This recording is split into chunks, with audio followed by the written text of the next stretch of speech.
Mateus, capítulo 1.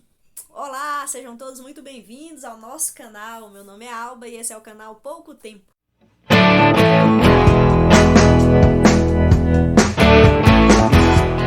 Projeto 1189 semanas.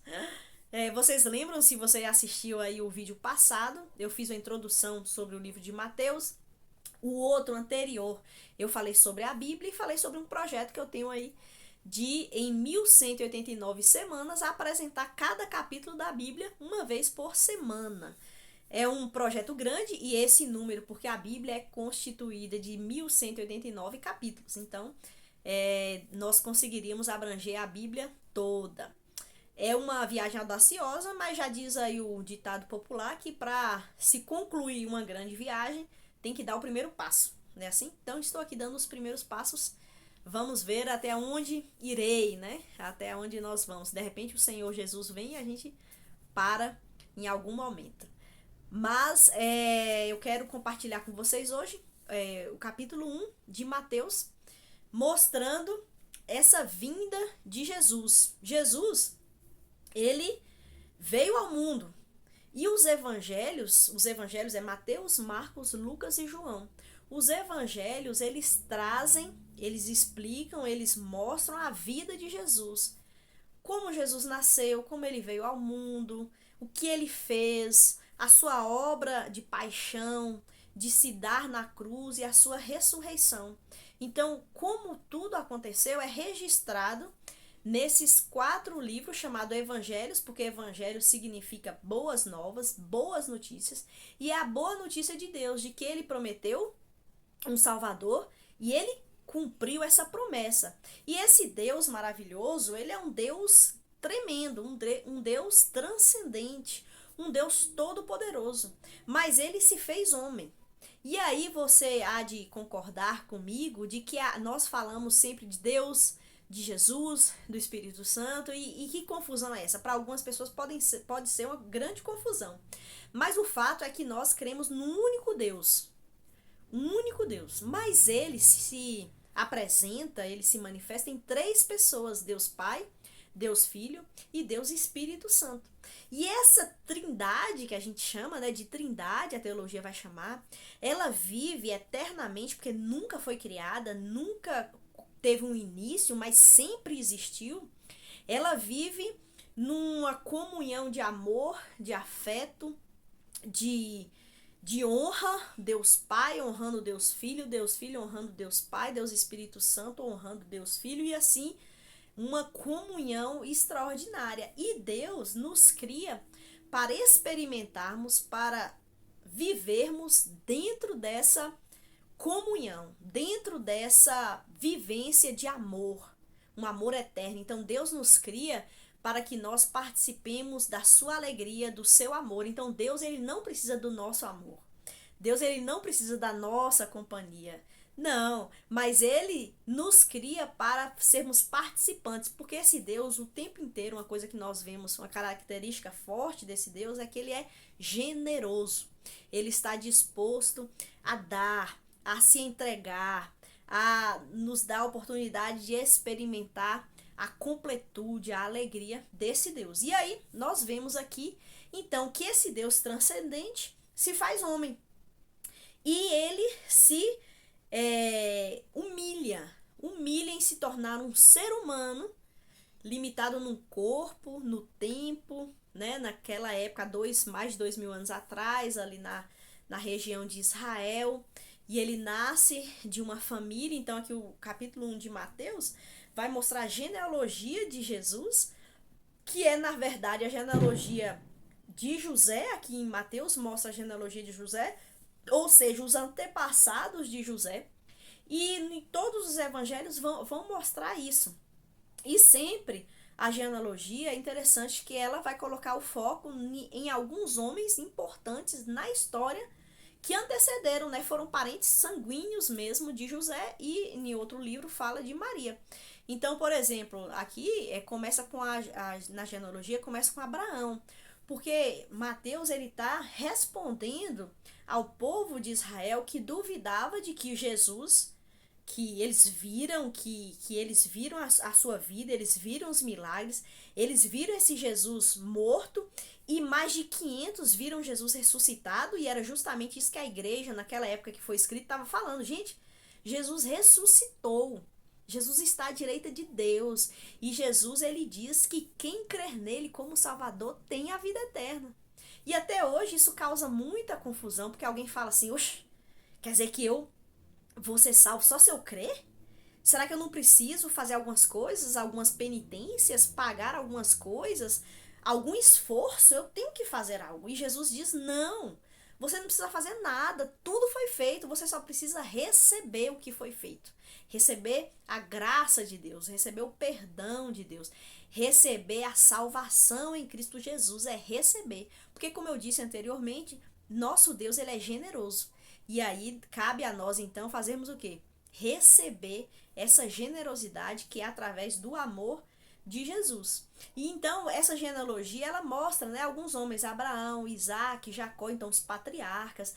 Depois vem os reis, né, o grande rei Davi. E Mateus também está dizendo para o público que estava lendo a sua carta, o seu livro naquele primeiro momento, de que Jesus ele é rei, porque as pessoas estavam um pouco decepcionadas. Eu falei no outro vídeo: ah, Jesus é rei, mas foi morto. Cadê? Ele não ia implementar o reino? E aí Mateus está dizendo: sim, ele é o rei e ele vai implementar o reino, mas tenhamos calma, porque primeiro ele teve que passar pelo martírio, pelo sofrimento, para que nós pudéssemos ser participantes do seu reino. Então Jesus passou por tudo que ele passou, não porque ele necessitasse, mas é porque só dessa forma nós poderíamos ser resgatados. E aí o versículo 18 fala assim, ó: foi assim que nasceu Jesus Cristo. Maria, sua mãe, estava prometida para se casar com José. Antes do casamento, porém, ela engravidou pelo poder do Espírito Santo. Eu estou usando aqui a Bíblia, a versão transformadora. Então, aqui resumidamente diz isso: Maria, ela estava noiva de José, ela era judia, ela era do povo de Israel, e ela era alguém temente a Deus. Ela não era 100% sem pecado, ela também precisou crer em Jesus como seu Salvador, mas Deus usou a vida dela para trazer salvação à humanidade, para trazer, na realidade, o Senhor Jesus, que é a salvação para a humanidade, né? Então Maria foi um instrumento usado por Deus naquele momento, e ela era noiva de José, ela era virgem, então Deus usou a vida dela, e Deus, Espírito Santo, colocou então ali as primeiras células, né, desse embrião que se formou uma criança, que era o próprio Deus, algo incrível que aconteceu na humanidade, esse Deus cheio de amor.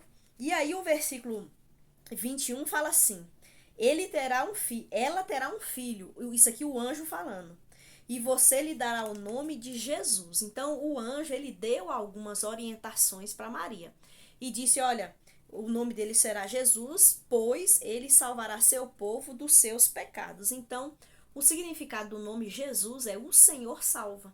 E aqui o anjo dá uma explicação para Maria: olha, você vai colocar o nome dele de Jesus. Quer dizer, o anjo falou para José, porque José, depois que soube que Maria estava grávida, ele quis se afastar de Maria, porque ela ficou grávida e não era dele, né? Mas aí o anjo aparece para ele e fala: não, José, não temas, não se preocupe. O que aconteceu com Maria é o cumprimento da promessa que viria o Salvador do mundo. Então cuide de Maria, a receba como sua esposa, porque dela o que está sendo gerado é o próprio Deus. E aí o anjo explica para ele: olha, o nome que você vai colocar nele é Jesus, que significa: pois ele salvará seu povo dos seus pecados. Então o tema e o foco aqui nesse vídeo é para que nós vejamos claramente o que Jesus veio fazer: salvar pecadores. Há uma grande diferença naqueles que creem em Jesus como seu Salvador e daqueles que não creem. Porque quem não crê em Jesus como seu Salvador acha que no fundo ele ou ela, né, é uma pessoa boa, que não há tanta maldade e que de alguma forma nós merecemos o favor de Deus, de que quando eu morrer Deus vai me dar um bom lugar porque eu tenho coisas boas. Isso é o pensamento da pessoa que ainda não creu em Jesus como Salvador. Quem já creu em Jesus como Salvador entende de uma forma muito clara que não há nada de bom em nós. Nada. Entende claramente que o nosso pecado ele é tão grave que nós merecemos o inferno, a condenação eterna, que se Deus nos jogasse no inferno, ele estaria coberto de razão, porque ele é um Deus santo. E essa característica distingue Deus de todo e qualquer Deus que possa ter existido no imaginário humano. Deus ele é santo, Deus ele é puro, Deus ele não compactua com nenhum pecado. Deus ele não comete pecado. Deus é totalmente outro, separado de nós. E quem crê em Jesus como Salvador entende a sua corrupção. No fundo, bem no fundo do meu coração, a podridão, a escuridão, a trevas. Mas esse Jesus, sabendo dessa destruição completa do ser humano, ele vem para nos salvar, porque se não fosse isso, nós não seríamos salvos. Então ele veio ao mundo, não foi por acaso, foi para nos salvar. E na genealogia, como eu disse, apresenta o nome de 3 mulheres, e é interessante apresentar o nome dessas mulheres. Os homens aqui dessa lista não era flor que se cheira. Eles também tinham suas corrupções, mas todos eles creram em Jesus como seu Salvador. E aqui traz o nome de 3 mulheres, mas eu queria destacar 2, né, que tá fresco na minha memória a história delas, que Ruth, Betseba e Raabe. 3 mulheres que não eram padrão de uma boa moral. A Raabe, ela era uma prostituta em Jericó. Ela vendia o seu corpo com muito prazer. Ela vivia numa sociedade corrupta. E ela não era refém ou vítima, não. Ela era participante da corrupção daquela cidade. Mas Raabe escuta falar sobre o Deus de Israel. Raabe, então, entende que esse Deus de Israel é um Deus de amor, que está pronto a perdoar. Jesus, lembra? Salvador, está pronto a perdoar e dar uma nova vida. Raabe, então, ela crê em Jesus como seu Salvador. Não porque ela houvesse algo de bom nela, era prostituta, ela era envolvida com a imoralidade da cidade, ela morava em cima do muro da cidade, e lá de cima, todo mundo via ela, e ela era um exemplo, um péssimo exemplo para os jovens, para as mulheres, e ela propagava essa imoralidade. Então ela não era padrão, mas ela viu a sua corrupção e viu que havia esperança em Deus, e ela teve uma vida então transformada. Outra vida aqui que mostra foi a vida de Ruth. Ruth vivia num povo que também não era o povo de Deus, o povo de Israel era um povo separado de Deus, envolvido na idolatria, longe de Deus. Mas a história de Ruth é uma história muito bonita, que ela conhece e tem um relacionamento de amizade com a sua nora Noemi, com a sua sogra Noemi. Elas têm um relacionamento ali de amizade e a vida dela é de catástrofe, porque o marido dela morre, o marido da sua sogra também morre, situação de miséria, situação de crise, mas ela escolhe confiar no Deus de Israel. Então essas 2 mulheres que está aqui no texto não tinham nada a oferecer a Deus, mas aceitaram o que Deus tinha para oferecer para elas, que é misericórdia. Misericórdia significa nós não recebermos aquilo que merecemos. Nós merecemos o inferno, mas Deus nos quer dar aquilo que nós não merecemos, que é a salvação em Cristo Jesus. Raabe e Ruth recebeu a graça de Deus. A graça é recebermos aquilo que nós não merecemos, a salvação, o perdão de pecados. Então elas receberam isso de Deus e elas receberam o perdão dos seus pecados. Então, algo extraordinário que nós podemos aprender muito só nesse primeiro capítulo, tá bom? Então eu fico por aqui. Fica aqui minha fala para você de estímulo, para que você leia a Bíblia. Leia a Bíblia. Ore, fale com Deus. Se você não entendeu alguma coisa, fale com Deus. Deus, eu não entendi isso aqui. Deus vai usar muitas coisas para te fazer entender. Então leia a Bíblia, ore e busque esse Deus que é generoso. A grande questão não está em Deus, mas está em nós. Nós vamos receber, nós queremos receber tudo que Deus tem para nos dar? Sim ou não? Fica aí essa reflexão, tá bom? Se inscreva no canal, me ajuda aí, por favor. Compartilha, dá um like, tá bom? Você vai me ajudar muito a crescer aí nesse sentido. Deus abençoe você, fique com Deus e até a próxima. Lembrando que nós temos vídeo aqui todo sábado e toda terça-feira, tá bom? Tchau, forte abraço.